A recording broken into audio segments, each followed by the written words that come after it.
ધૂન મંડળ તેમજ લાખાપીર આશ્રમ માંડવીમાં આવતા સ્વયંસેવકો દ્વારા સંત શ્રી આત્મારામ બાપુની પ્રેરણાથી પડતર પડેલી જમીનમાં 1000 ટ્રેક્ટર માટી પૂરી તેમાં તાર ફેન્સિંગ કરી સારી ગુણવત્તાવાળા 251 વૃક્ષોનું રોપણ તારીખ 5/6/2024 શુક્રવારના રોજ કરવામાં આવ્યું છે અને માંડવી ગામના સ્વયંસેવકો દ્વારા આશ્રમમાં દર શુક્રવારે 25 થી 30 કિલો ઘઉંની રોટલી કરી શનિવારે કૂતરાઓને વિતરણ કરવામાં આવે છે અને ગાય માતા તથા રખડતા પશુઓને નિરણ નાખવામાં આવે છે.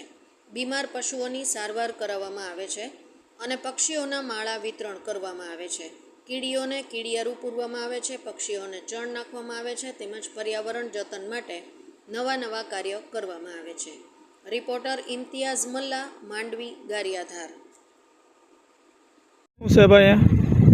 આજના કાર્યમાં વૃક્ષરોપણ કાર્યક્રમ છે. લાખાપીર આશ્રમ માંડવી, કરુણા ધૂન મંડળ, લાખાપીર ગ્રુપ અહીંયા આ મેદાનની અંદર પૂરેપૂરો સહકાર આપીને બધાએ સેવા આપી રહ્યા છે.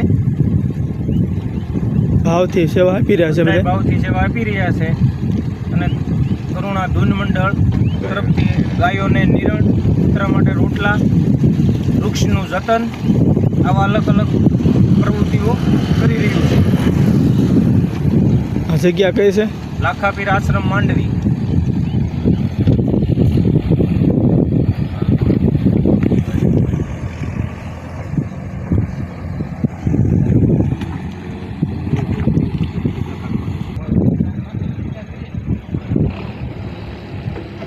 તમે જોઈ શકો છો માંડવી ગામમાં અમારે લાખાપીરનો આશ્રમ છે બાપુનો, ને ઝાડવા રોપણનું કામ શરૂ છે.